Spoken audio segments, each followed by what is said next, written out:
There are some movies. That's interesting. Some movies you watch on a plane, and some movies you should not watch on a plane. I have the. And I have a really good. Is this one you should not I have watch a on really plane? good. You shouldn't watch this on the plane story. By the way. Well, I've got some too. I would say. All you gotta do is tell us the movie, and we'll just know. Black Swan. Yeah, you got dude. Yeah. Oh, we probably all watched it on our way to Ireland. Yeah. Yes, Yeah. dude. Why is this allowed on a plane? Why is there an 8-year-old sitting next to And me? that's not when you have it on your phone, right? Like it was Yeah. up. On Oh, yeah. You've got your region manager walks by at the wrong time, like.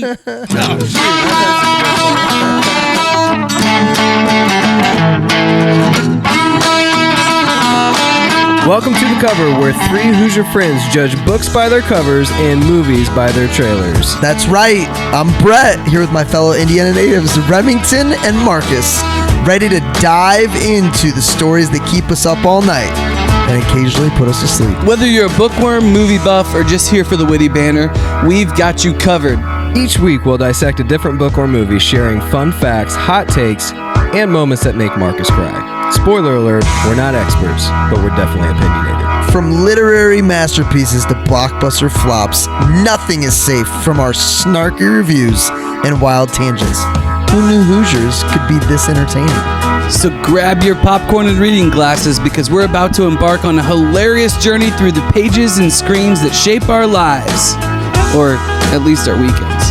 You're listening to The Cover. Let's get the show on the road before one of our kids wakes up.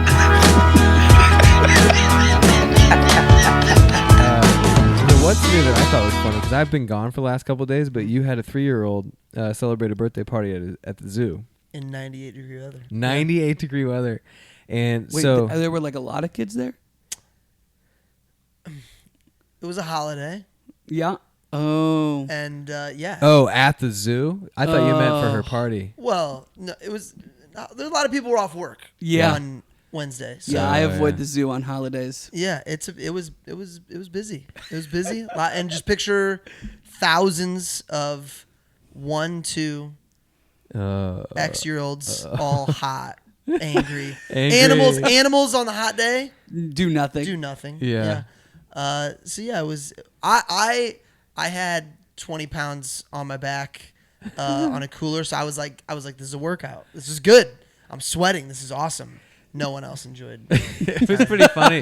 So I wasn't there. Happy birthday! I wasn't there, and I got so in the family text thread there after everyone was on the way home, I got the first picture of one car, which is my three girls completely conked and sleeping, and your car had one person conked, and it was my dad. Sleeping exactly like Piper was. Like a kid. Exact same, Yeah. So like it's just head mouth straight up, open. Mouth open, yeah. That was great. Everybody got beat up pretty well that day, yeah. But the zoo was great. Is Hazel going to remember it as her birthday party? Did she realize everyone was there for her? Hazel probably believes yesterday was like a national Paw Patrol day. Okay. I don't know that she knows it was a birthday. Okay. Yeah. Trying to blow out her candles, I think she was sucking air in. That works. Because she was making the right sound, but it was like... Did you do a cake at the zoo? No. Oh. Dude, Dairy Queen cookie dough cake, which was great. Speaking of the zoo, it was Zubilation. Have you guys ever been to that? I haven't. I don't know much about it. I don't know what it is. It's like a hoity-toity event. Like it's expensive. It's a it's a big philanthropy. It's a donor. It's very situation. much like a Rev. Yeah. Like, it's very much like Rev Indie. Yeah. Zubilation. It's the big. It's the. There is a lot of money. It's the big fundraiser for the zoo each year. Yeah. Yeah. I mean, maybe someday we'll have a booth for the cover pod. Oh, I'm sure we will. Zubilation. Speaking of, I feel like once we were. Maybe you weren't with me. Maybe you weren't with us. I don't know. We were leaving the zoo. And the zoo was closing, but a bunch of people were walking in, dressed up to the nines, and there was an orchestra playing. And that's probably what it. Yeah, probably what it was. That's the only thing it could have been at the zoo, and that, especially that kind of weather. People get married at the zoo. Could have been a wedding. Like during zoo hours. That's what I'm saying. The zoo was closing. We were walking out. People were walking in. So. I feel like my wedding was a zoo. That was hot. Wait, did you just have your anniversary? No, your anniversary's got to be like in the next week or two. It's coming up. 3 days. Yeah. Wow. Yeah, I know. When's the due date? 25th of July. I mean, Oh. 4 weeks early is not unheard Honestly, of. I had a panic attack when you said it's coming up. But now that I see my phone, I'm feeling good. And I've planned it, but it's just like naturally Now you that I just see my phone, freak it's out. 3 days I got away. 3 days to plan, Well, no, man. July 25th. you said. No, but wedding anniversary, anniversary is what he though. freaked out Oh, about. yeah, Yeah. yeah. Yeah. You guys know I almost died on my wedding day? Do you know this story? Genuinely Almost died because I was just at the lake and I was remembering this. So we instead of going off in like a convertible, we went off in a boat. Yeah, that Chris boat was Craft, sweet. beautiful Chris Craft. The guy that took us in the Chris Craft should not be driving boats anymore. And so he picked us up, and the story, long story short, I scoured the earth to find someone who we could borrow this boat or rent it or whatever, but everyone's very particular about these boats. They're very expensive. If you own this boat, you're the person driving this boat. Yeah, exactly. Yeah. Unless you're renting it for gobs of money, and we just could not find even a rental. So this guy agrees, and we tell him, hey, we want to go off and, blaze the glory. So he's taking us on a lap around, and we haven't talked to. This is right after our wedding. We line up and run out and go. So we haven't talked to each other yet. So we're talking, and my cousin is driving in the other boat, and they're filming it. Behind us. Well, this guy, so there's this big paddle boat called, the Dixie, and it's going super slow, but he's looking at it and veering left. Meanwhile, there's a huge pontoon coming right into his, like, where he's about to fly into, and he does not see them. And the guy, the driver of the pontoon, is like screaming at him, "Hey!" And I literally slap him as hard as I can on the back, and he just kills it, and we come within feet of death, like certain death. It would have been That would have been quite the way to finish it the would wedding. have been pretty brutal. Yeah. It's on film though. That part is not on film. Ah. Yeah, So it didn't unfortunately. happen. But Trev saw it. He can vouch. It was brutal. But I don't know how close an accident would have to be for me to slap someone in the back, but it would have to be a guy really, you like, don't even yeah, know, like, because he couldn't hear. Like, I was like, "Hey, buddy, hey, wait!" And then slap. Yeah, that's the only thing that got his attention. Man. But yeah, that's the last time I've ever rode in a boat with him. Well, first and last ever. Is he on the lake? Is he on Webster? If he's still alive. I mean, I thought you were gonna tell Works me out. he was like wasted. I did too. Turns out this guy No. is sloppy drunk. no. He's just old. He shouldn't be. He shouldn't be on the. How are you gonna tell a guy not only can you not drive your car, you can't drive your favorite boat? Well, you've told him now. He's probably one of our listeners. No, I got. I know some older people that refuse to stop driving. Yeah. It is strange. We only take a driver's test one time. No, that's not true. Yeah. When you get older, you have to take another. You have to No take. way. Oh yeah, yeah. Once you, I don't know what the age is, but once you reach a certain age, like there's, and it might not be an age thing. It might be if there's certain things with your eyes or your doctor says you have something, you have to. But there's definitely times where you have to take a test again. But it might come first if you're like diagnosed with something. Got it. But, News to me. yeah. Got to rememorize those signs. Welcome to the cover. I'm one of your hosts, Brett Wiggins. As always, on my left, more of a 45 degree, we've got my buddy Marcus Mangus over there. And to my right, my friend, brother-in-law, comrade. Remington Ramsey. That's him. FYI, we will have spoilers. So if you want to watch what we're about to cover, stop watching us and watch the movie. But it's been out for a while, so that's on you. What are we covering tonight, Marcus? What do we got? We are covering the movie Parasite. Oscar Oscar winner. I'm so excited. Oscar winner. It's So excited. weird. Marcus had never seen it. Marcus had never seen it. Here's what it says on IMDb. Here's what it says. Greed and class discrimination threaten the newly formed symbiotic relationship between the wealthy Park family and the destitute Kim clan.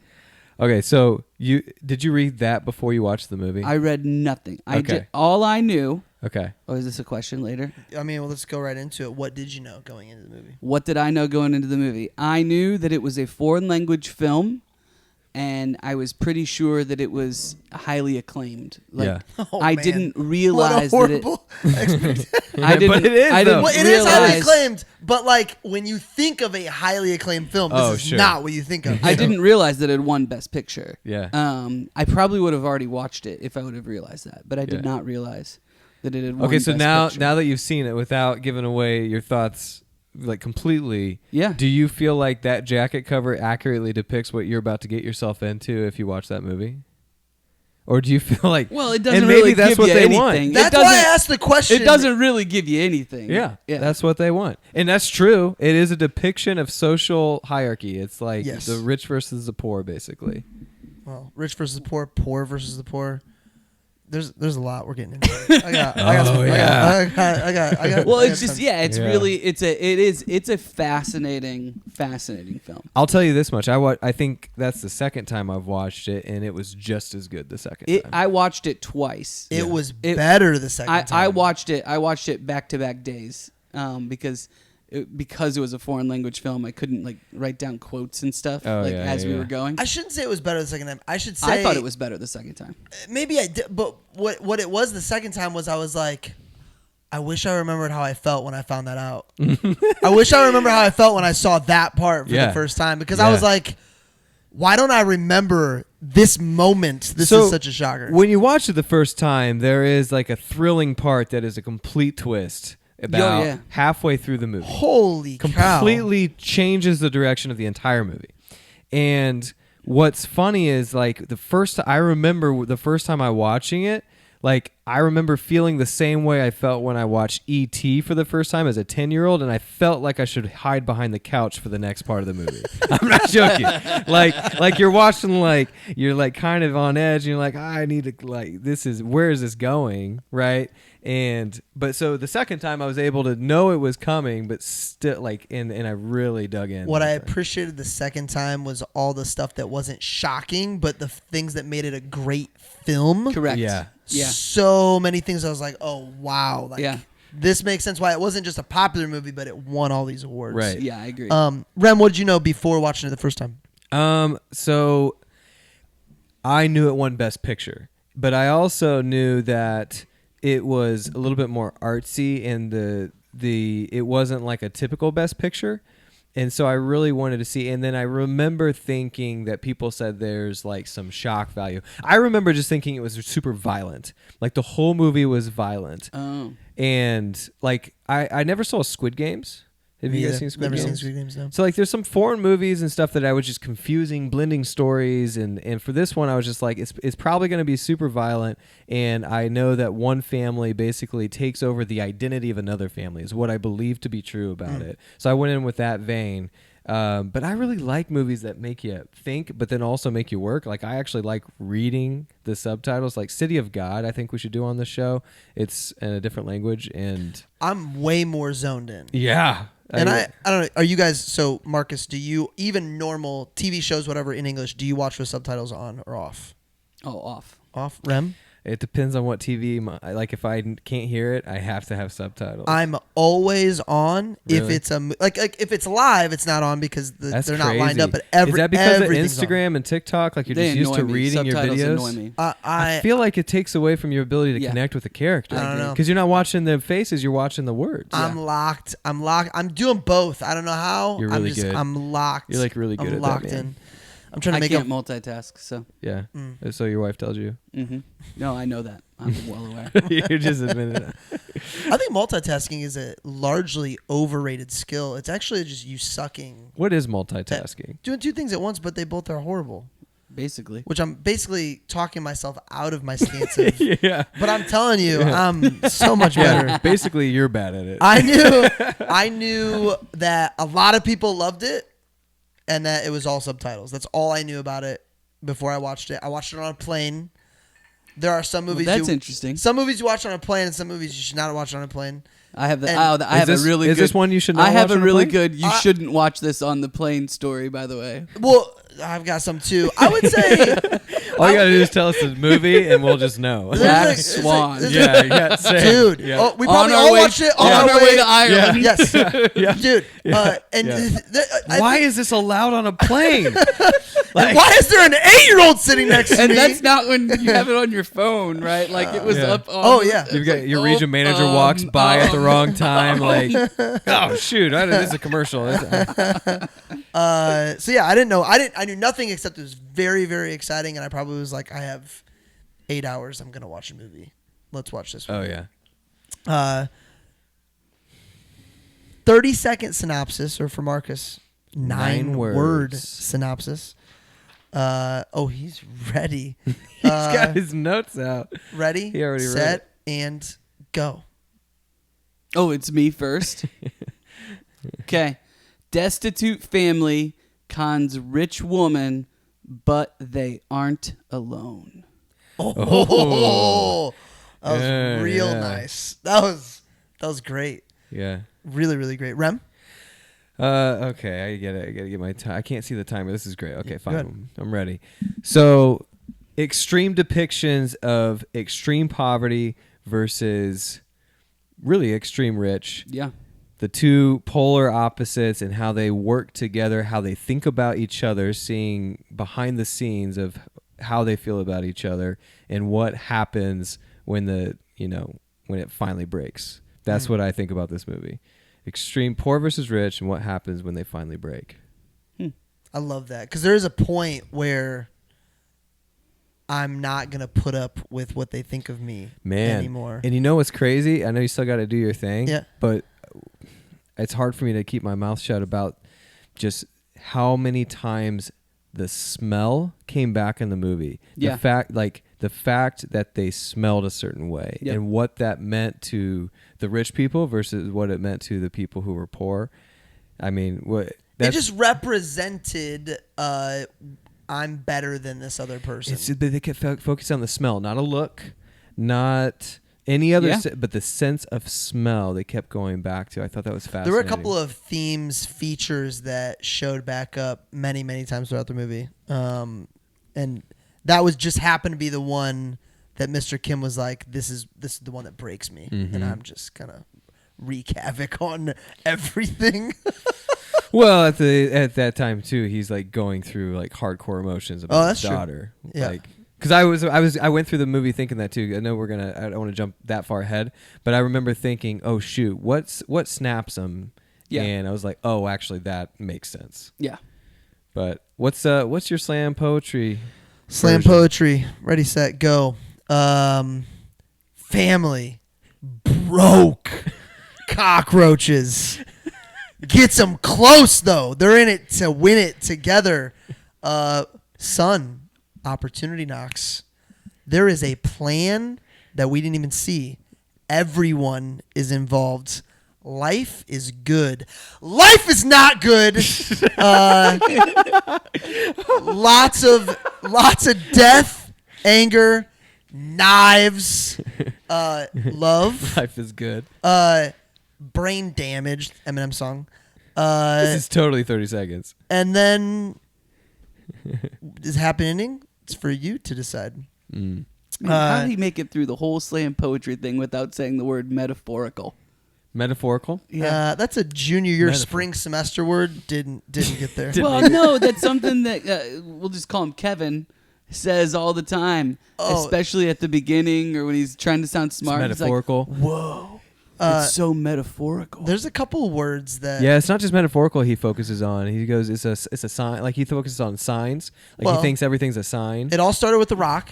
Yep. The The Rock was scholars- a the huge. scholars So his buddy Min. Okay, hold on. I think this is a movie that we should definitely give a little bit more of a synopsis now, so we can see where we're going with it. Yeah. Okay, so instead of the 30-second synopsis, you've got a poor family living in the Slums. semi-basement. A Yep. semi-basement. Yeah. Okay, so like their eye level is actually street level. And in the beginning of the film, you see a bunch of drunk people like peeing in the alley, basically right next to their kitchen. The right? fumigator comes in. Yeah, and he it's says, blowing- leave the window open. We'll get free fumigation. Right, while they're eating food, right? And so like they're determining whether or not they're going to have enough money to eat some nights, like extreme poverty. Their toilet was like up on a ledge. Like you had to have a ladder to get up onto where the toilet was. Did you guys notice that? That was so that, like, think about where's the sewer. Oh, to go down. Yeah. Yeah. Yeah. So like just crazy. They literally had to go up some stairs to Right. sit on the toilet, right? Right.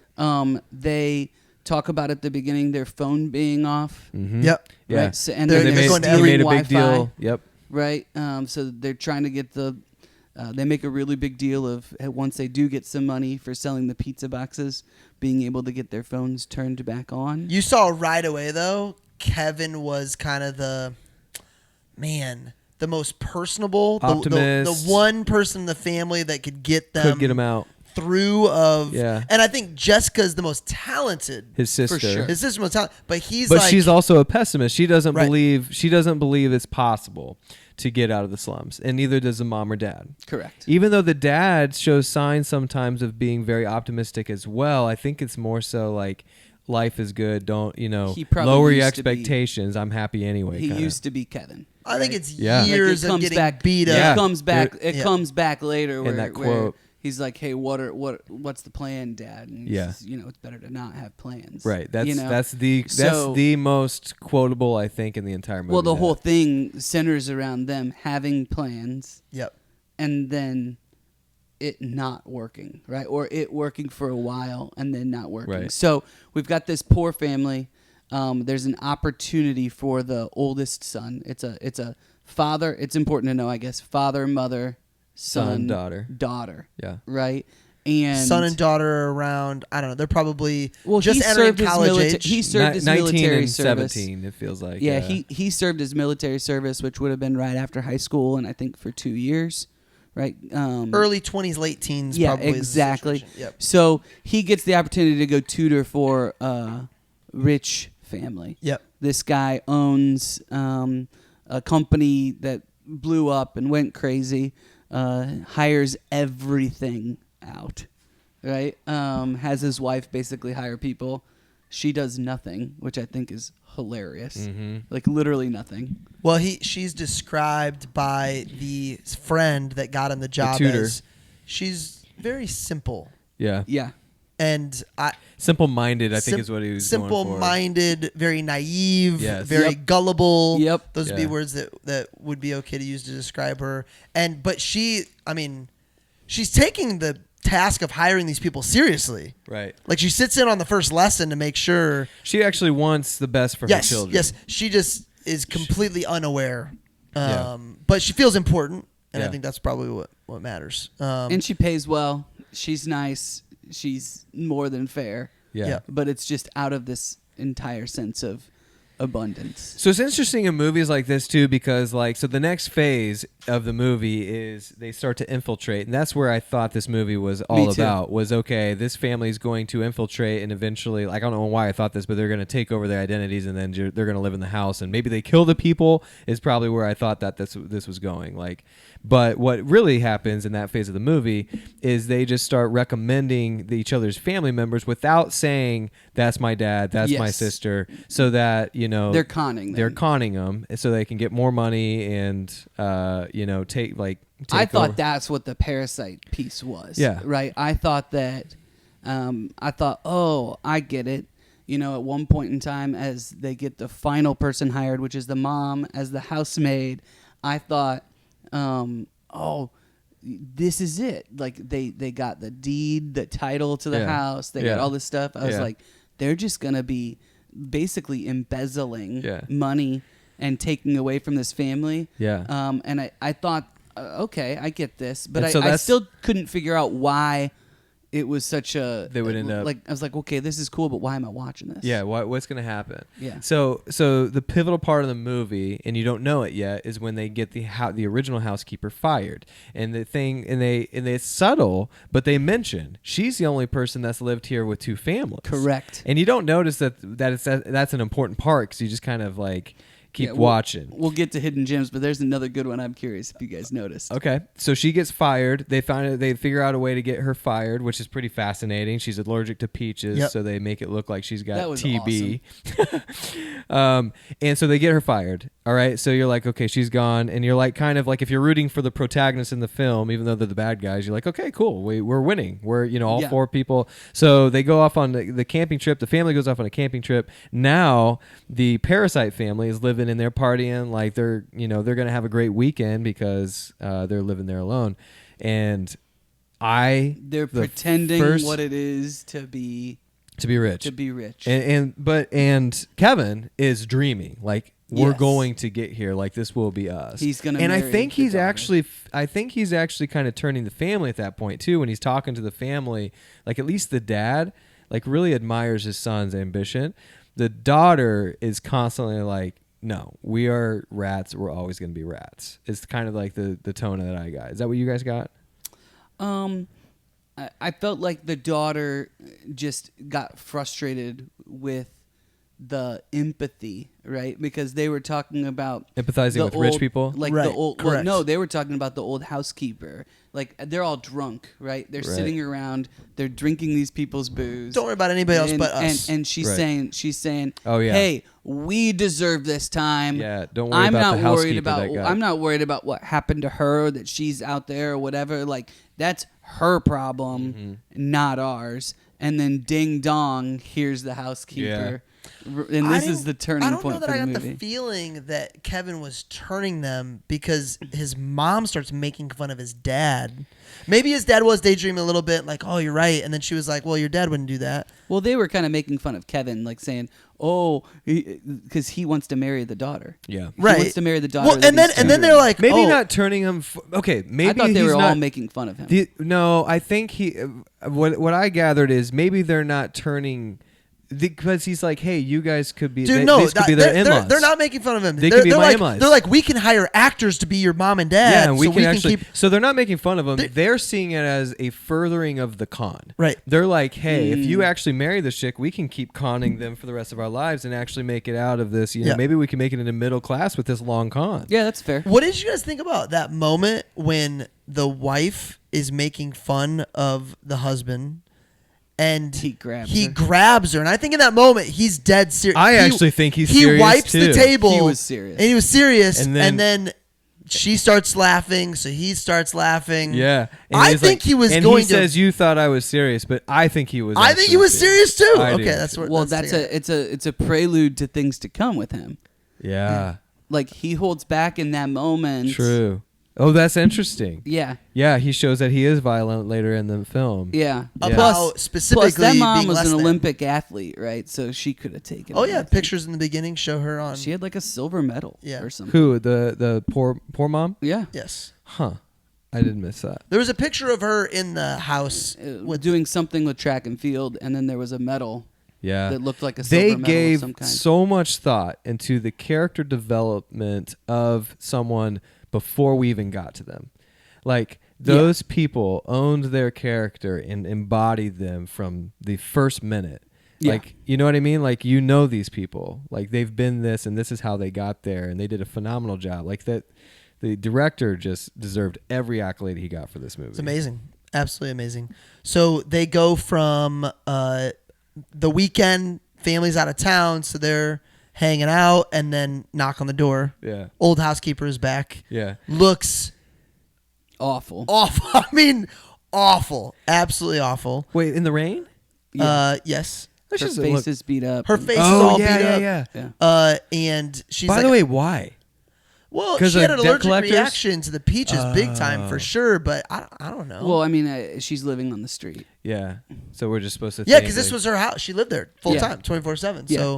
So, I mean, it definitely shifted quickly. Yeah. She says she forgets something. Now, are we going full synopsis? Yeah, yeah. Okay. So this is what's crazy. Yep. It's like at literally half, because I stopped it to see where it was. I did too, and I was like, I can't believe that there's an. I was like, how is there an hour left? Because this is when the movie really starts. Totally. So like, even if here's what's crazy, the movie's so good up until this point that literally, if you went a different direction and didn't have the thriller, it would have been a great movie. Yeah. It wouldn't have been what it is. It wouldn't have won all the I mean, it would have won something else, but it was a great movie.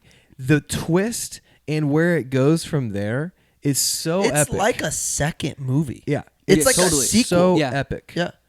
And man, Like like 2 1-hour movies. Yeah. Basically. so you go down, but no, you need the whole thing. Like that's what makes it a classic Yeah. film. Yeah. Like how incredible it is that it's one film. So I just remember thinking, she goes down and then she keeps going down. She opens up a part of the basement because she can't get it open, and you're thinking, okay, what's behind this? She probably left. Yeah. There's like an armoire, and she's trying to get it open so that she can get probably money or something that she left behind. And it's a freaking tunnel. And as soon as I saw it was a tunnel, I'm like, what is gonna happen? Like I'm getting chills just talking about it. The first time you watch it, you're like, what? And then she goes down in this tunnel, and it just keeps going. Honestly, And you're you like, know what what I is thought this was gonna- hostile movie? You know what I thought was going to be down there? Like I thought that this like rich family was basically oh man, I'm losing the word, but trafficking Oh. in Oh, humans. got it. Like I thought for sure that they were like So trafficking. So in what would humans she or be something. going down there to do? What were you thinking? I don't know, but like I was. Yeah. I saw this hidden thing, Yeah. and I know how rich they are. Yeah. You know? And I thought that's what I thought. So you follow this old housekeeper down, and she's not hiding anything now. She's just distraught. She's not focused on anything except getting down there for some reason. Yep. And you go through the tunnel, you go around the corner, you go through another tunnel, and basically in the basement, like a pre-built The bunker. bunker. It's a bunker. Is some dude that's living that can barely get out of bed because he hasn't had any food in days, and it's her husband. Yeah. And he's like, I'm okay, but he can barely talk, and she's feeding him, and she's like giving him all the food that she has, which isn't much, to basically saying, I'm so sorry, because she got fired and couldn't tell him. She gets fired immediately and then leaves the house. Her husband's living there for 4 years. Before the new family even moved in. Before the new family moved in, because she was there during the crossover. Yep. He is deep in debt with loan sharks. Yep. So he's basically, he can't be out in public. He's literally just hiding from them. Yes, hiding from them. Crazy. So we find this out. Then her and the new housekeeper get into it. And this is what hilarious. Mrs. Kim, the new housekeeper, is like, I'm going to call the police. Her family has crept down Yes. to listen in. Yeah. And they So that exchange Yep. is very interesting because the old housekeeper is very like on the defense, Apologetic. Yep. very nice, like calling her sis, and she keeps saying, "Don't call me sis." Like the new lady, Yep. the new family, the protagonist family. She's like, "Don't call me sis. I'm calling the cops. This is ridiculous." And then her family falls down the stairs, Because they're land trying in to there. listen, They're trying to listen in. Old housekeeper gets out her phone and records, and Kevin's like, "Dad, you my foot." Nobody knows they're all related at this point. So then it flips to your point, where I think Mrs. Kim even So tries then to call her She sis. calls her sis now, Yep. and she's like, "Don't," and then she like loses her mind, Yep. like, and she completely changes her demeanor, and like for the entire film up until that point, you actually think that's who she is. Yep. But what's interesting is, There can only be one parasite, though. so here's what's interesting about this. Here's what I thought was cool. So she has this personality, very helpful, sweet, non-confrontational, even through when the new housekeeper finds this bunker. yeah. And the Mrs. Kim, who you call her, which is not Kim because it's Mr. Kim and they all had different names, but we'll call her Mrs. Kim. So The Mrs. mom. The mom. The mom, the new housekeeper. The mom doesn't buy it ever. She doesn't have empathy. She doesn't care. She's like, and Well, The moment this is she- their gravy train. Right. The You know? moment she gets in the house, everybody lowers their guard a little bit too. But what's interesting is as soon as she's found out, like, oh shoot, I'm screwing them over too, and then she changes and she starts cursing and like the first housekeeper changes her demeanor completely. Yep. Like halfway through the film is a completely different person. Mrs. Kim, the mom, like knew the whole time that was not her real person. Like she can tell, like, you know, game recognizes game, like poor recognizes poor. Like she knew the whole time. I thought that was so fascinating. Like that didn't shift her at all. She's like, I know who you are. I know what this is.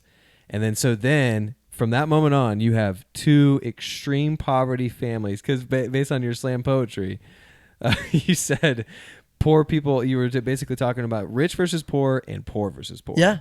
So what does that mean? They're fighting for the scraps Yeah. available, They're and fighting they know to be the parasite. they know only one of them can Yeah. survive through this. Yeah. So they duke it out, and finally they're like holding them hostage. Yeah. The old housekeeper family, and then whatever. I don't know exactly what happens, but they let down their guard and they attack. Yeah. They take the phone back. They're basically have this video of them proving what they're doing, Yeah. and they're using the Kim family. Yep. Is it the and then tide kind of turns, and the protagonist family is kind of taken over, but then the phone rings, Yeah.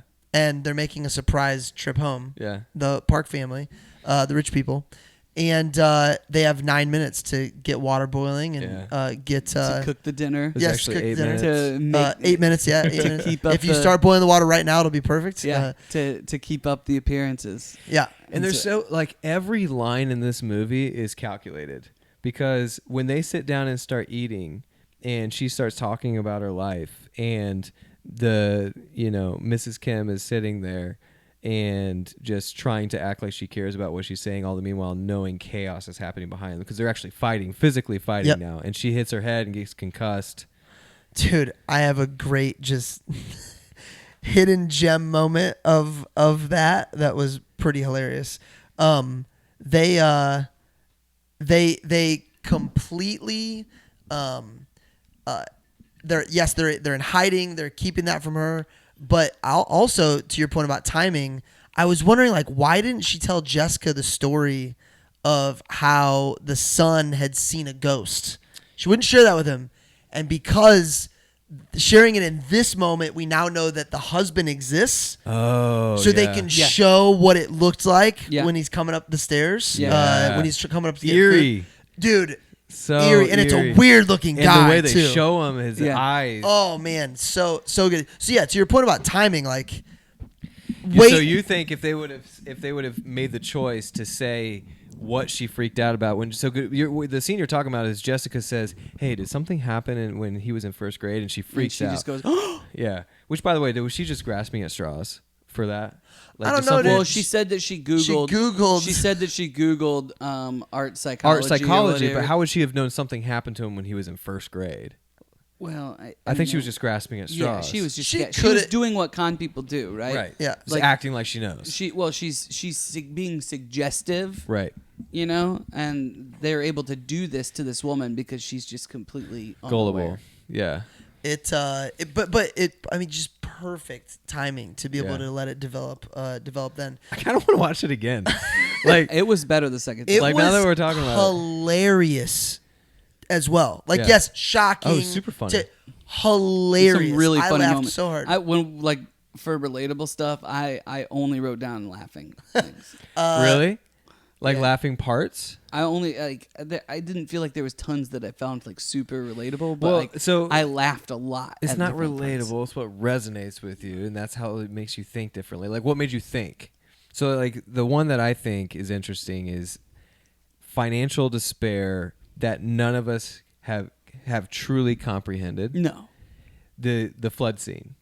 So Yes. after the chaos halfway through the movie happens, they get out of Dodge and they go back home, and it has the reason the camping trip got delayed or canceled is because of the rain. I'm the flood. guessing like once in a decade type rain happening Right. to Flood. this area. Yeah. And it floods, like, you think of your basement flooding and you're up to your knees, like it was up to their necks, their Yeah, house. that's right. Because their house The was in a toilet cellar. is exploding. exploding over and over. By the way, And Jessica she's sitting on it. She sits on it, Great acts like scene. nothing's happening. Smoking a Just cigarette. smoke a cigarette. And she like fights through all this sewage water that her brother's getting shocked in because the power lines are in it. Yeah. Mm-hmm. To get a cigarette, and she just sits on top of the toilet Like, this is my life. and just Yeah. lights a cigarette. It was so Great. surreal, man. Yeah.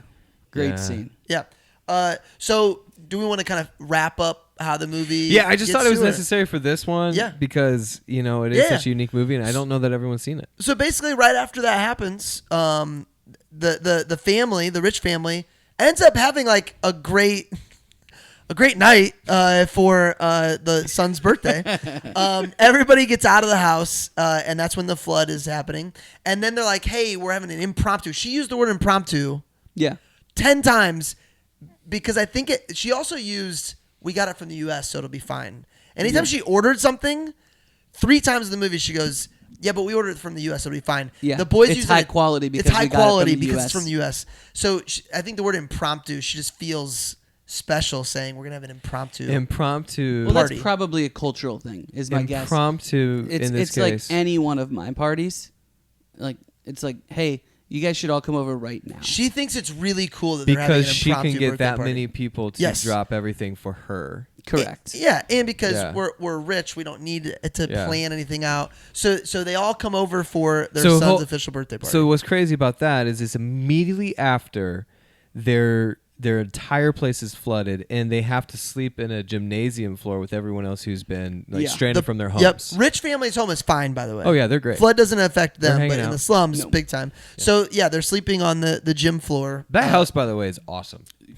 Amazing. I don't even know what you call that architecture, but it's just sweet. So then they all get called back in. Obviously, there's the dad who's the driver. Housekeeper mom is there the entire time. Sister gets really, really close with the young son whose birthday it is, so they invite him. And then the oldest daughter of the they rich invite family. him. They invite her because they want her. She's been working with them on this art therapy Jessica, stuff. he was talking about the son. Well, No. They invited Jessica because like this is hilarious. Like it's hilarious. It's crazy, but you know that incident happened on his birthday. Yep. While he was eating his birthday cake. Oh yeah. And she thought that it would be really redemptive to have Jessica be the one that brings out the cake because she's been helping She's the him one with that's she's been helping him. Yeah. And so then as she's bringing that cake out, Oh yeah. the guy that's been living in the basement comes Wow. out. He's completely lost it. He's pissed off at the other family. He's lost his wife. She died. Because they lost his wife, the old housekeeper, and he comes straight at Jessica, who's got this cake in her hand, while the little kid is looking at her, and he just stabs her. And then the little kid falls faints. backwards Yeah. and starts to have seizures again, Because that's what he just did like the he first had time. before. Yeah. Right. So then the dad is basically forced to the decision of what do I do? He's sitting there doing nothing. Yep. The rich dad is like, dude, we got to get to the hospital. What are you He doing? doesn't care about the girl that died at all. No, which is Jessica, Or that is dying, I Yep. guess. And it's nuts. So then the attacker, the husband of the original housekeeper, That's been in the basement is for laying 4 years. there dead because The wife. the wife Yep, yeah, wife she killed killed him. him. Wife. And she goes to throw the keys. He goes. No, Kim- Mr. Kim Mr. throws Kim the throws the keys. She gets in the way, knocks him down, and they're underneath The dead guy. the dead guy. And rich dad goes to pick up the Mr. Park. keys, Mr. Park, and puts his hand over his nose because he smells so bad. Yep. And dude, Mr. Kim, you just see Loses this, loses it. Because he does know at this point he knows his daughter's not dead yet, but he knows he's gonna lose his daughter at this point because at the end of the movie when he's writing he talks about the fact that he knew she was gonna die. Yeah. So he's got in his mind again nothing to lose at this point. This is kind of like what we talked about in The Patriot. Like Gabriel when he loses somebody in that moment, like loses his mind. And that's what I think happens to Mr. Kim. Like he Well, literally- yeah. He also and saw the Kevin smell, getting- the smell piece of it had been building, right? Because Mr. Park had mentioned he'd The smell. overheard Yeah, he Mr. oversaw 'cause Park he didn't know he was there. multiple times talking about how bad he smelled. And thus, basically, everybody on the subway smelled. They have a special smell. That's Yeah. this like class. Yep. And then he's driving not his wife warfare, around, and she's in the back seat, and he sees her cover her and nose, open the same thing. window. Yep. So yeah, and then he also sees Kevin getting carried out with a bloody head because the reason why the old housekeeper's husband even gets to come upstairs is because Kevin feels bad that his dad is going to have to take care of this guy and kill him. Mm-hmm. He's carrying the metaphoric Scholars rock down. Yeah. And That's supposed to bring material wealth to your family, by the way. Yeah. and totally rock is jacks it up. awesome. This dude, yeah. So yeah, it was a rough day for Mr. Kim. Rem has some empathy for Mr. Kim. That's good. Yeah. It was a rough day. All right, so now you don't have to watch the movie. So resonate. What resonated with you? One thing that I had right from the beginning was I forgot what it was like to struggle so hard. You are stealing Wi-Fi passwords, but that was like college. That was like being brand new, not in school anymore with your first apartment or whatever. Yeah. Like sharing passwords because you can't afford yeah, Netflix. not to the extent of them. They're It's even more. They're Yeah. literally taking their cell phones and climbing up to the corners of their semi-basement to be able to find. Oh, they even go. Oh, did a new coffee shop shop? open up because Yeah. there's new Wi-Fi available? Yeah. I can get it right here. And then she's like, check WhatsApp. The pizza place is supposed to tell me if we got the job or not. So that was one of my moments that resonated. Marcus, anything for you? Moments that resonated.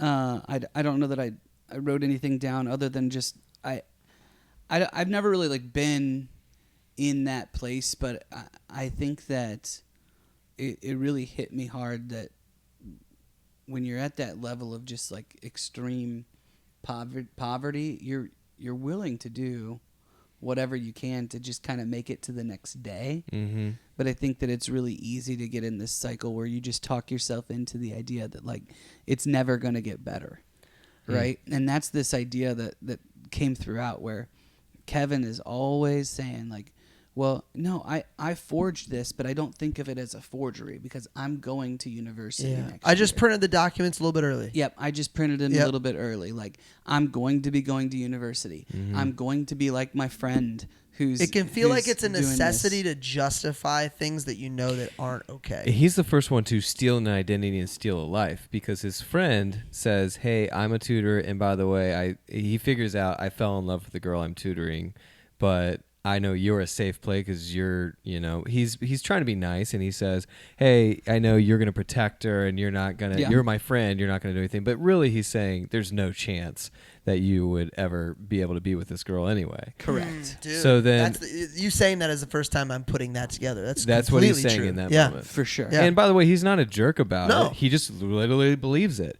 So at that point, when Kevin finally vocalizes, I'm going to university, I'm going to marry her, he's literally taking over, like, I deserve this, I'm taking over I bet this if we guy's look back life. at the script, it's word for word Yes, what his it friend is. said to him. It is word for word. Yeah. For some reason, I don't find myself blaming them at all. For like, in that moment in watching it, I'm so invested in their situation. Normally I'd be like, no, like you, but in that moment I was like, I don't know. I'm not. I get it. I understand why they feel the need to do what they're doing. I don't blame them for it. It's not for right. the con? Yeah. Oh, for I'm the like, con. I find myself just.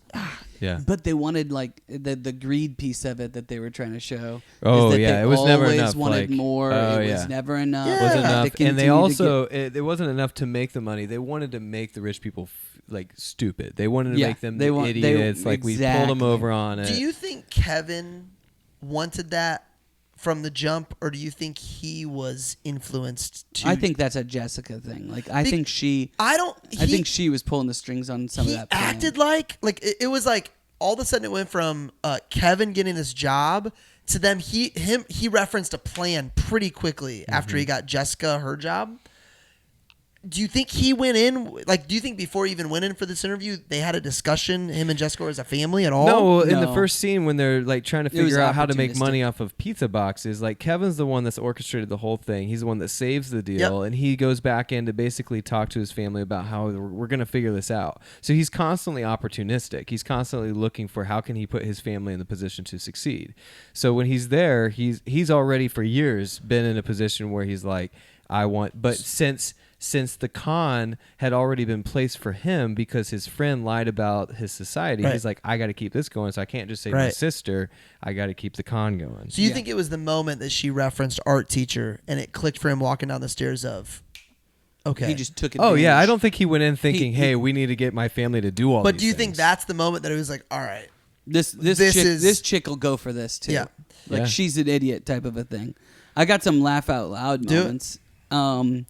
When he's first there, and she's saying how great of an artist her son is, and he's looking at it, and he's like, "It's so metaphorical," which is a word that he uses, right? Yeah. And he's like, "It's a chimpanzee, right?" I got this too. And she says, "Self-portrait," and he's like, "Oh," and then he goes on and on and on, and he's like, "It's just so metaphorical." I thought that was hilarious because she has no idea. Yeah, just completely right over his, like he's just feeding her whatever she wants to hear. The dialogue is how very in the world smart. can you like go from saying that's a chimpanzee, right? No, that's a self-portrait. Oh yeah, but like still make her feel good about it. It's just wonderful, hilarious. I thought that. The first time that the sister meets with the mom, like she just nailed it. She crushes was it, dude. so smooth. And she'd been conning people for a long time, we find out later. Like she had gone to multiple weddings as different people and done different things. What's crazy is I feel like when you have nothing to lose, you can get really good at it. Yeah. Because you got nothing to lose. Yeah. When she is answering the phone as the care service, and she's talking to get the mom. This is the final move. Mom's going to get the housekeeping job. And her mom and dad look at her without her, saying it to her. And her dad's like, man, she could be a great con artist. Yeah. Well, and he says when he looks at the forgery, he's like, did they have document forging majors at Oxford? You know, like so you're saying he hasn't put together that they are con artists? Yeah, that's what when he says she could be a great con artist, I'm like, you are, bro. Right, but like, do they genuinely not feel that way because they're poor? So they're just like, this is what we have to do to survive. Maybe they just think this isn't that big of a con. Like it's not that bad of a deal. Because that goes into the rich poor comment of when they're saying, oh yeah, the mom says, if you were rich, what would you have to worry about? Being rich is like ironing out all of the wrinkles. I love all that line. You're ironing out all the wrinkles. And it's like, no, money does not iron out all the wrinkles, but that is what you think is the answer when you don't have any money. Yeah. You do believe that money is the answer to all of your your problems. problems. If you have money, you're like, if I had more money, I would, Yeah, one of the quotes is the mom, and she says, "If I had this much money, I'd be nicer." Yep. And that's just not true. Yep. Like it's not true because every time she got more money, she wasn't nicer. You know what I mean? Yeah. So like, I don't know. So I mean, going back to this disparity, like I always go back to that flood scene because it just like it's hard for me to not just feel the pain of that moment. Yeah. And we just hired this kid who was from Cuba. And like I literally just found out this story this week. He was from Cuba, communist nation, okay? And you have to get a lottery to get chosen to be able to leave Cuba. And so he was talking about the poverty of this communist nation. And I've heard about stuff like this, but to meet someone who lived it, it was just different. And he was showing me a picture of his birthday party when he was a kid. And he was showing us different parts of the picture. And he's like, here's a Coke can and another Coke can. And that balloon is actually not a balloon. That's a condom. And they pass out condoms. We were so poor we couldn't get balloons that the free condoms they pass out, we had to use those for our birthday. And by the way, those Cokes, we weren't allowed to drink those. My dad works at a factory, and we wanted the aesthetics of the picture to look so good that we brought those Coke cans over, and we had to return those the next day because we weren't allowed to drink them. Like, that's poverty. And they have lines out the door to get portioned food, and they let tourists cut to get fuel, oil, and food before the locals. Yeah. And the communist nation they are so brainwashed, they say thank you. And they just accept it. That's poverty.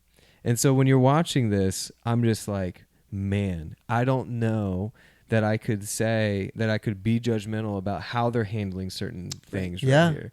You know what I mean? Well, and that flood completely breaks the dad, you know? Yeah, because you see him. Things were going so well for them. He was excited. Yeah. He was having fun. It was fun, yeah. They had money.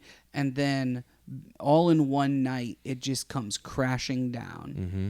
And they're sitting there, and they're in the... It comes crashing down, and then the flood. I didn't cry, but like the part that you feel the most is when they're laying there. And Kevin, again, the optimist, he's like, okay, what's the plan? Yep. How are we going to turn this thing around? And the dad just says, it's better, something. So the quote is longer, but I actually wrote this quote down. I paused the movie and wrote this down. He goes, you know what type of plan never fails? No plan. Correct. Because if you make a plan, it never turns out the way you want. Yeah. And it's basically him saying, hey, listen, if you want to be happy in this life, you need to lower your expectations. Yeah. Like, don't go for it. Just lower your expectations of what Because you're makes you going happy. to always be disappointed. Yep. That's pretty sad. That's pretty profound. I think the dad is the source of a lot going wrong. Clearly, things were going awesome, like really, really well. But then when he gets involved, and Mr. Park comments on it to his wife, he says little things that Gets he just close to the line. gets close to the line, But never crosses. doesn't cross it. But like he wants to so badly break character and just lash out. Like he I don't know. I just feel like he's the source of like no hope, no optimism, and he's just been beat up. Clearly, Why does he keep saying, "But you love her"? your wife? Yeah. What is he saying with that? So Mr. The rich dad he'll be driving him. Yeah.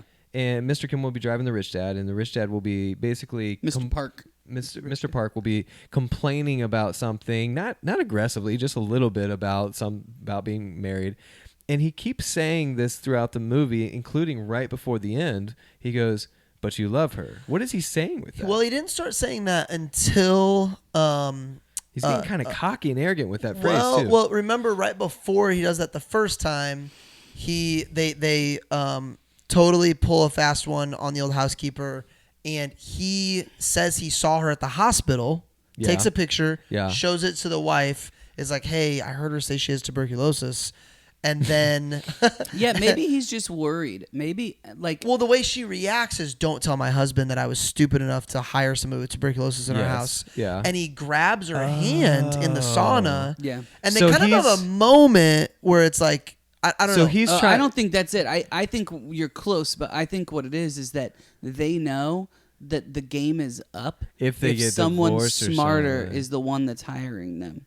This lady is an idiot, right? And she they're able to pull the wool. So they're over trying her to build eyes. her up. Mr. Park is barely around, the owner of this company. So they're empowering her to keep the jig going. Yeah, so That's he's trying to interesting. make That's a sure interesting thought. he's trying to make sure that everything He is ensures good his between the ticket. two of them. got it. Yeah, I did not put that together. So, Because so you're she's saying when the he ticket. when he even minorly complains about his wife or any situation at home, yeah. Yeah, he's bringing well, that back. because Yep. they're the ones that got the Yep. housekeeper fired. That could cause some things. She's terrible at housework. The wife is terrible at housework. So, my house is going to be a mess. That kind of a thing. Yeah. He's like, well, yeah, but you love her, right? Like, Yeah.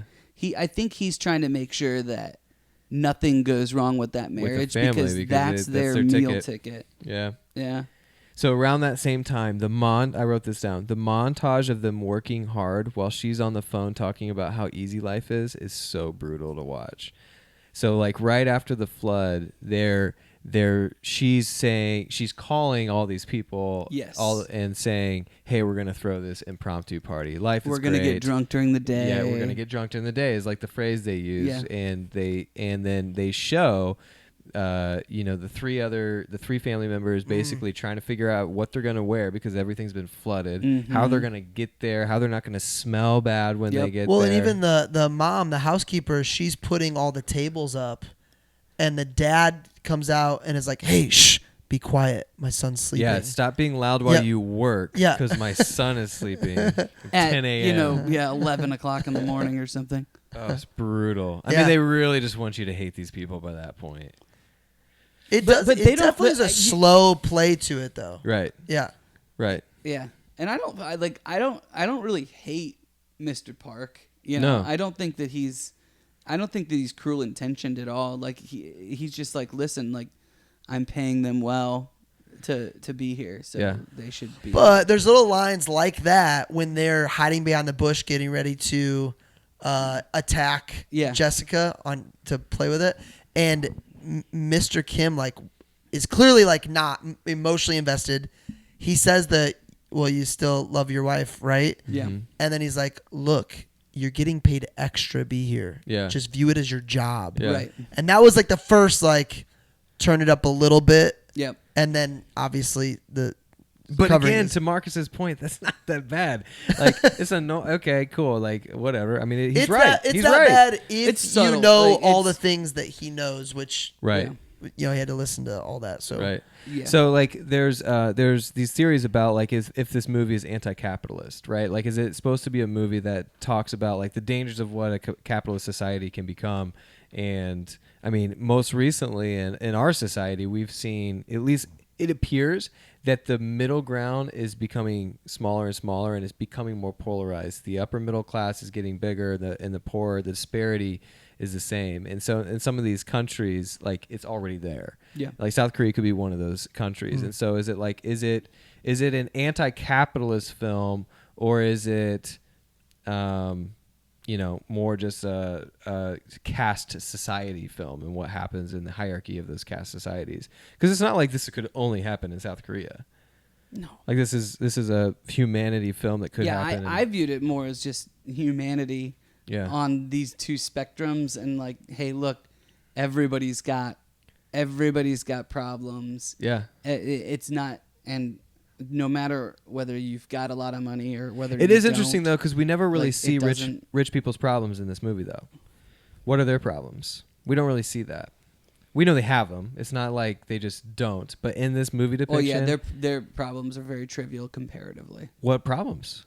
Well, their son and this issue that he had. they're problems that they create that are actually problems. Yeah. I would say is their problems. Yeah. Um, Camping got canceled was a problem. Like Yeah. I don't know of anything else like that I saw where now well, she's paying for this crazy amount of art therapy for this kid. for the because kid. Okay. He saw this ghost and it traumatized him, and he and I think all okay, this money, okay. this lady has no reason to have any direction or anything in life. I mean, this mom is just the first way we get introduced to her is She's falling asleep. She's sitting outside on a lawn table and just sleeping with her head on the table. So I think it's like that she literally has nothing to do. nothing to do at all. And So- anything she is supposed to do, she just hires somebody to do it. Yeah. So she's literally Hey, just she delegates. managing That's what you do.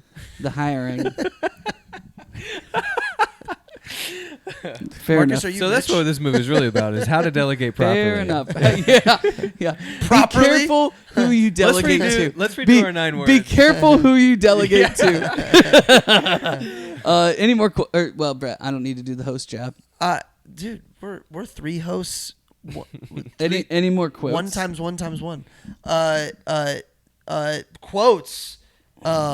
We started sharing some of them there. The biggest one for me was the one about there's no creases on these people. Money irons out all of the creases, and that one really hit me. You mentioned that earlier, but I feel well. Jessica, Kevin has her the oldest daughter's diary, yes. and Jessica's like, "What a scumbag! How could you read her diary?" And Like then after starts- all they've and then done, starts reading and it. then starts reading her diary. Like they still have, like she still has this.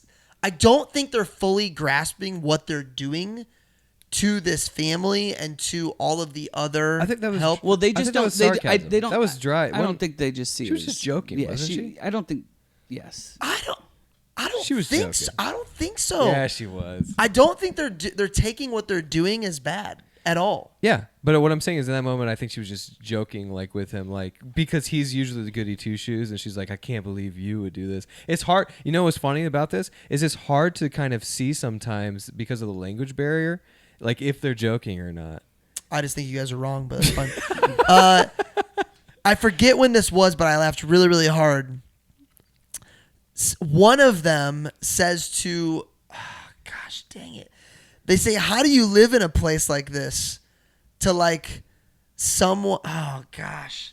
One of the poor families says this to somebody else in the movie. Like, how do you live like this when their actual house is cockroach infested and whatever? Like their mindset shifts to we are rich. We are rich when we're very, in this very setting. quickly, even though they're not. Yeah, we are here. We've ended. I mean, that is the Parasite part of it.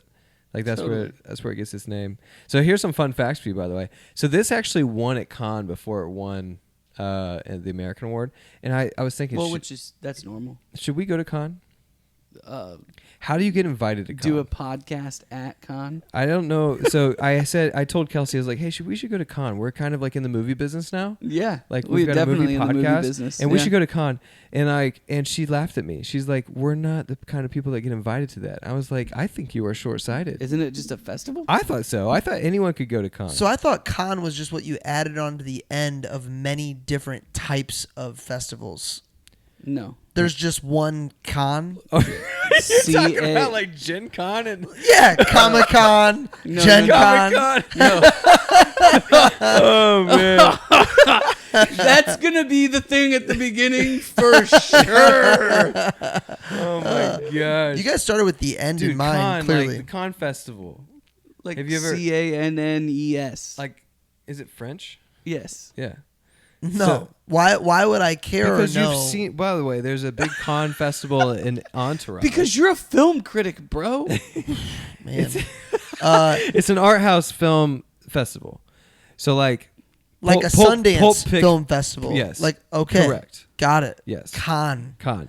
Uh, Anyway, we should go to that even if we're not invited. I think should we crash it. We now belong. Yeah. for We're sure. 4 episodes into this thing. Yeah. what's 4 episodes, 3 movies. what's Homeboy's name? Life with a It's our Seal. 5th What's his name? Jesse Eisler. Jesse Eitzler would say, yeah, go and buy a booth and act like you're Yeah, important. 100%. This is our I 5th love him. Lie your way to the top. I say. I totally subscribe to his behavior. So we're gonna Oh, man, con our okay. way into con. Con our way into Gen Con. Quote to get our way into Hidden Gems. This was at the very end of the movie where the dad is writing a letter to his son via Morse code, hoping someday he comes back to the house to see. Which so hold on. Backstory. The husband of the original housekeeper, who is living in the bunker for 4 years, worships Mr. Park. Oh yeah. Like praise Respect! to him. Respect. Like he pays for all my stuff and doesn't even know. He sends him messages So in there Morse code there are lights. through the lights. There are 3 lights on the stairway that you walk up to from the garage of the No, house. but he says that the kid is gonna get it eventually because he's smart. Well, no, this is once he's stuck That's down once there. he's stuck. That's when he's stuck. Yeah, Yeah. and it's because Okay. he's a Cub Scout, not because he's smart. But he is. So there's 3 lights, and these lights are, you think, automated, and when you cross past the light, it turns on as you enter the house. Yeah.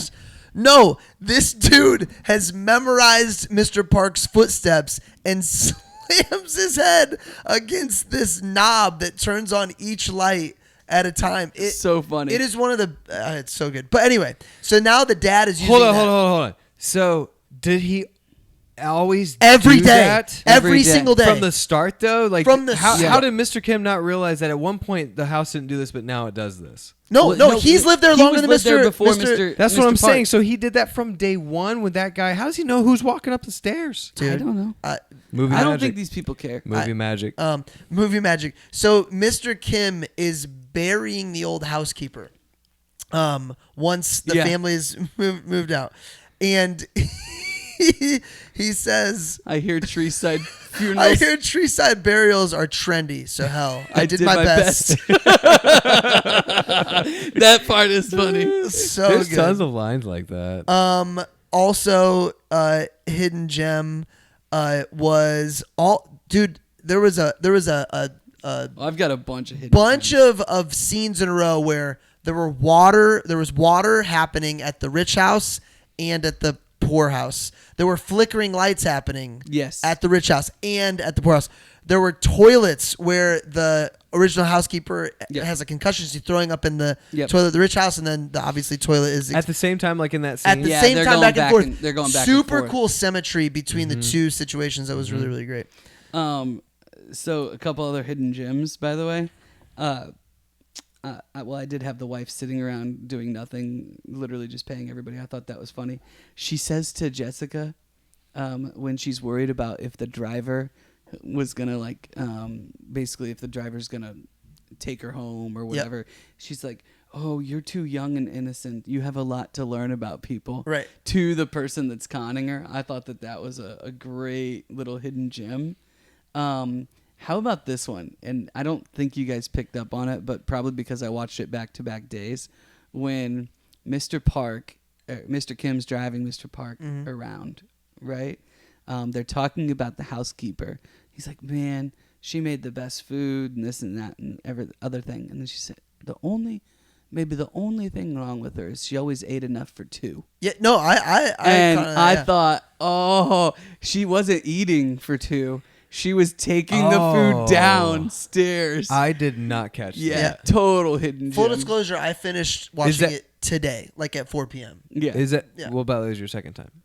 It was my second time. But so do we already know that the bunker existed at that point? No. So we didn't know the bunker existed. No. I remember hearing that and thinking that made sense, but maybe it's because my second It was time. because it was your second time watching it. Dang you it. did not know that the bunker existed yet. Yeah. So it's. I do love all those little hints about what's coming. Oh, there's a bunch of hints. There's a bunch. The other thing that I thought was hilarious was just the name of his company. Did you guys catch the name of his company? Who, No. Mr. Kim's? No, Mr. Parks. No. So he owns this company. It's like a big tech company. It was called Another Brick.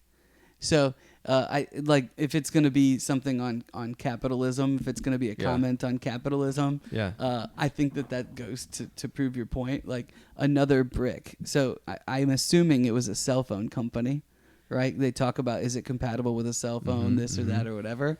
But they're saying, man.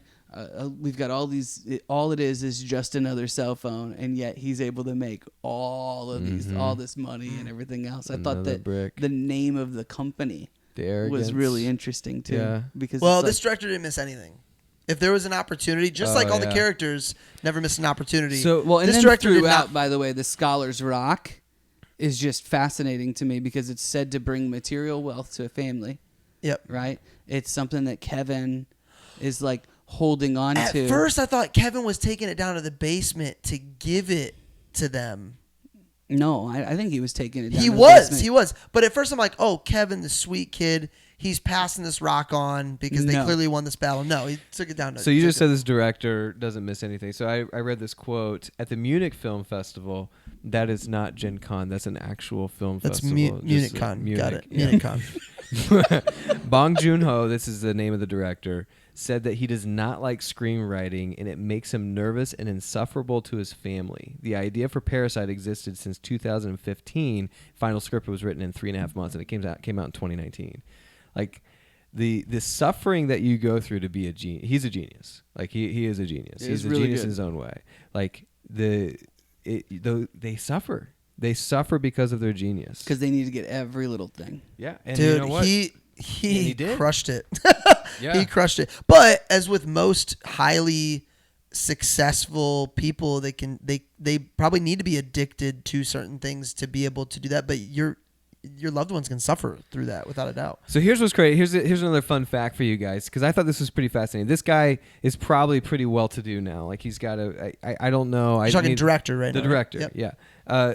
He said that when they filmed in the hyper rich home of the Korean family, his hand literally shook when he was putting trash cans in a certain way because they were like really expensive trash cans. The director filming in this house, he was like had anxiety that he was going to break something. Well, wait until he finds out we're going to break whiskey glasses because that was horrible. Lots of glass. Oh, at the end? Yeah. Yeah. So, like, I mean, isn't that just crazy? Like, this is the director who's probably rich and just, like, talking about, like, the next level. And part of that's respect. I think there's a lot more respect, like, even from this movie. There's respect in the Asian culture that does not exist in the U.S. Why don't... Do you guys agree with that, by the way? There is more respect and, like... discipline in Asian cultures as a whole than there is in the US. I can't speak to it one way or the other. Just at least from I would say from how it's portrayed to us through media, yes, I would agree that.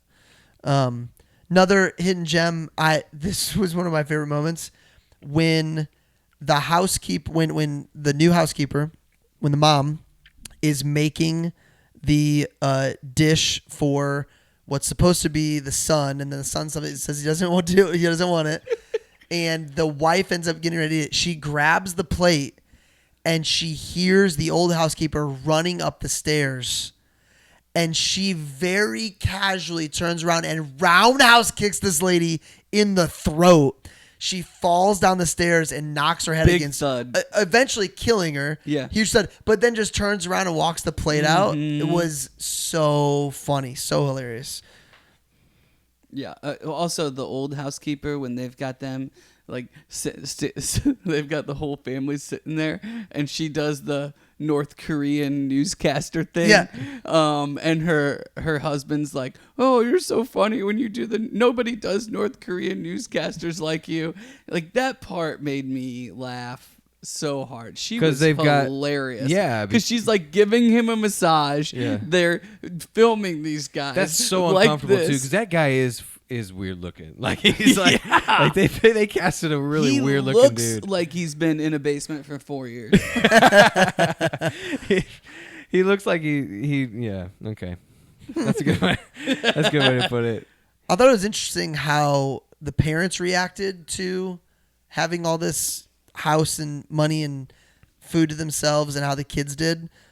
Kevin is laying outside reading a book. Yeah. Mm-hmm. And his dad's like, why are you outside? Isn't it hot?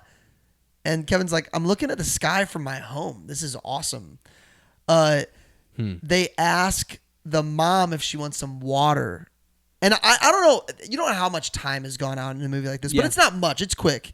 And the mom goes, they're sparkling, right? Like, it's so interesting how quickly. The peaches scene and montage is freaking hilarious. But then what's even better is at the very end, after she coughs into the napkin, they rewind when they're planning it out, and they go, yeah, and if you get an opportunity to really put the icing on the cake, use this, and it's hot sauce. Mm-hmm. Yeah. And he's walking over the trash can and very, very discreetly pours the hot sauce on it and holds it up to the lady. That whole peaches and hot sauce scene was awesome. To show that it was blood, that she was coughing up blood. Kevin...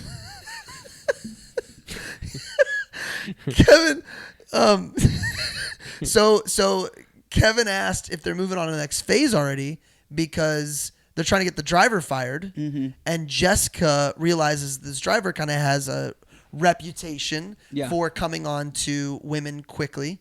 And she takes off her panties while he's driving her home and leaves the panties in the car. And the husband finds them and basically like, I can't have a guy like this driving me around. This is horrible. And he brings the panties into his wife. And his wife is got all these weird questions. She gets out these gloves to handle the panties. Yeah. And she's holding the panties with these gloves. And all of a sudden... The amount of times he said panties in this. The husband goes over and he's like, well, I mean, if a young man is like this, then he's got to be into other things. And he goes over and whispers something to her. And she goes, you think he does cocaine or meth? And she uses the gloves to cover her mouth. That had the panties on. It was great. I had to get that. I thought that was funny too.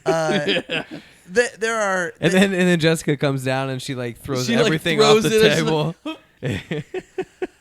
Though I laughed so much harder than I remember. I remember being shocked and like twists everywhere. I don't remember laughing this hard the first time. Because like when you're watching it, it's so eerie. You think something's about to go down. You don't know what it is. It takes more work to watch it the first time. Yeah, because you're on guard. You're trying. Well, plus you're also just trying to keep up with. Yeah. So if you're listening to this and you've only watched it once, highly recommend watching it again because you'll just pick up on more things. I the second time I watched, I said, I get how this won the awards. You know, all the pre-framing of this movie, without realizing it was pre-framing in the moment. Yeah. Amazing. It was definitely one of those movies where like you're watching it for quite a while and you're like, why? Like this is good, but like why am I watching this? Mm-hmm. And then boom, all the action happens. What question are we on right now? Are we on Hidden Gems? Hidden Gems, yeah. So I think the most powerful thing in the whole movie is the very end scene, and it got me good. I had already seen it once, and then the second time it got me again, where Kevin, unfortunately, daughter's dead, and the wife is living with her son who's recovering from a brain injury. And the dad, Mr. Kim, is hiding in the bunker now for the end of the movie. And he's so become the parasite. he's become the parasite. And so he's writing letters that are pretty unclear that they're not getting to anybody. They're just writing in a journal almost to each. But he's Morse he does coding it in Morse code every night with the light. Well, we hoping... we don't find that out until like halfway through the scene. So basically, they're journaling, like son to dad, dad to son. They're journaling. Man, I really want to talk to you. And then as he's watching, he starts to realize, oh shoot, he's actually doing Morse code to connect with me.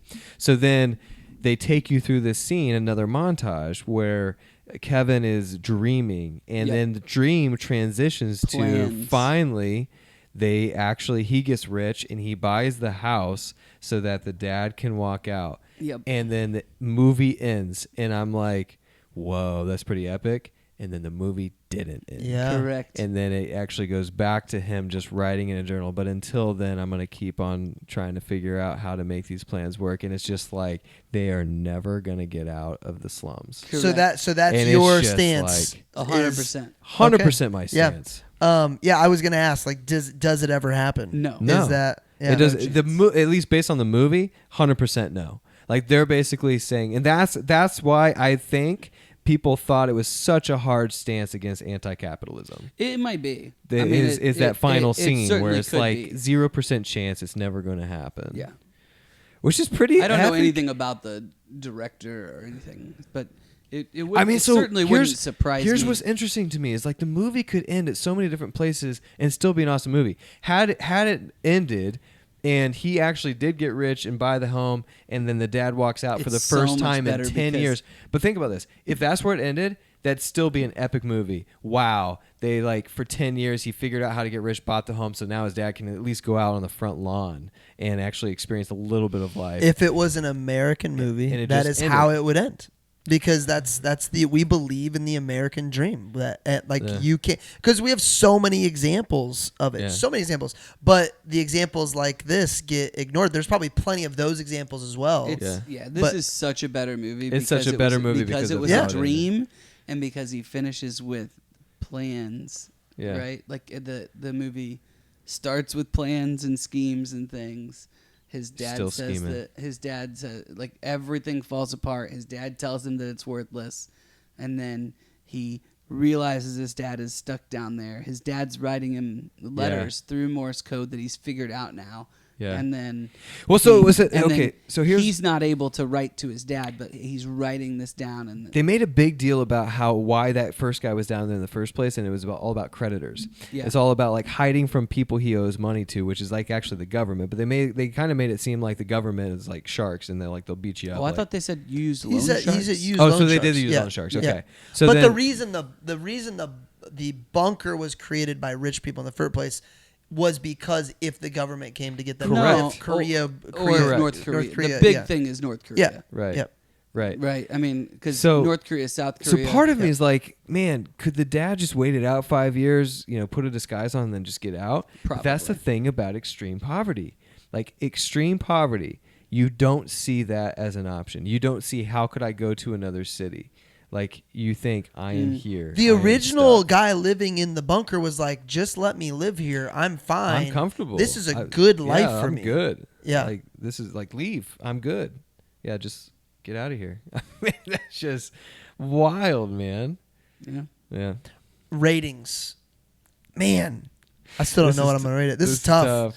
This is tough because like I really want to give 9s to like my favorite movies that I watch over and over again, but it's really hard not to get this. It's hard. It's really, really hard.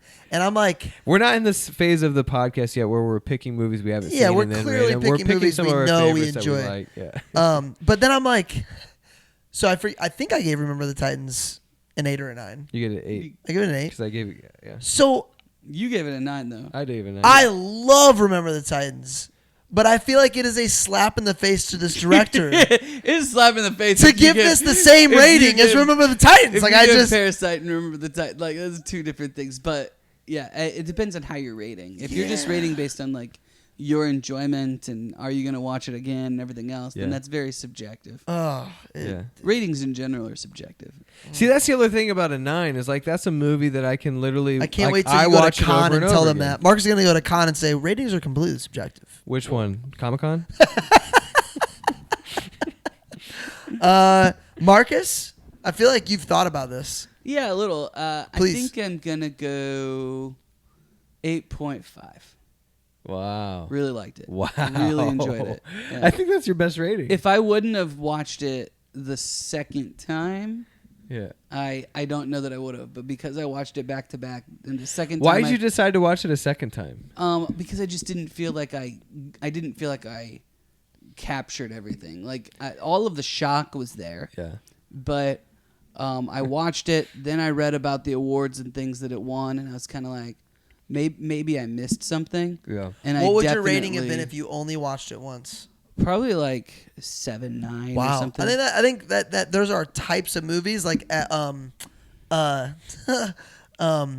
dang it, Napoleon Dynamite is one of Yeah. those where the second time it Yeah. almost becomes twice as good of a movie. It becomes a culture thing because now yeah. you're like people are quoting it. I don't remember that quote. I need to watch it The again. first time I watched it, like Napoleon, that's very different. But It is, but it's the same experience you're talking about where it's whether regardless of the reason, the second time you watch it, I liked it the first time. Like I would have still given it a pretty high rating, but Yeah. the second time I said, "Wow, that's really good." I just wish I remember what I felt like when I found out there was a dude living underneath the house. What I was the scene know. that you wanted to be watching? Because with it's like, me? who's this? Is that it, Who's by the this way? new character?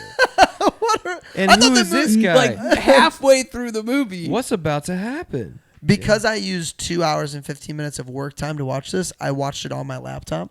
So I had the time. I was privy to how much time was left. A lot because I was on the clock. Yeah.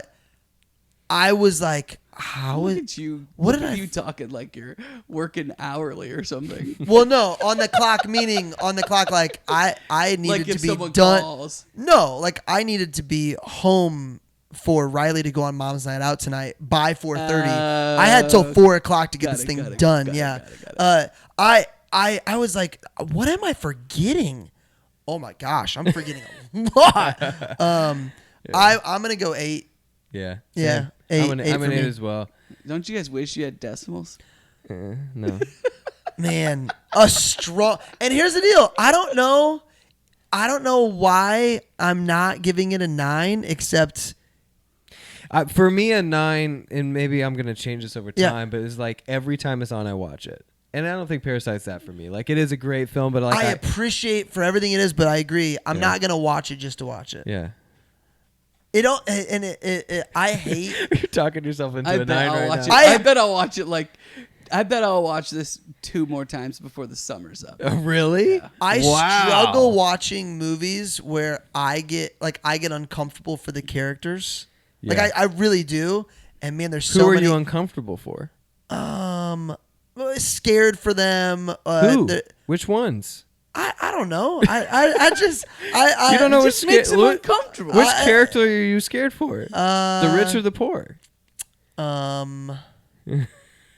Maybe that's a bad example, but I don't know. There's something holding me back from giving it a 9. But I can't tell you what it is. Yeah. I can't tell you. It I totally love is. the tension. I like when I'm watching something and there's a lot of tension and I recognize that the artists, the actors, the directors, the producers, like the sound people have created that in me.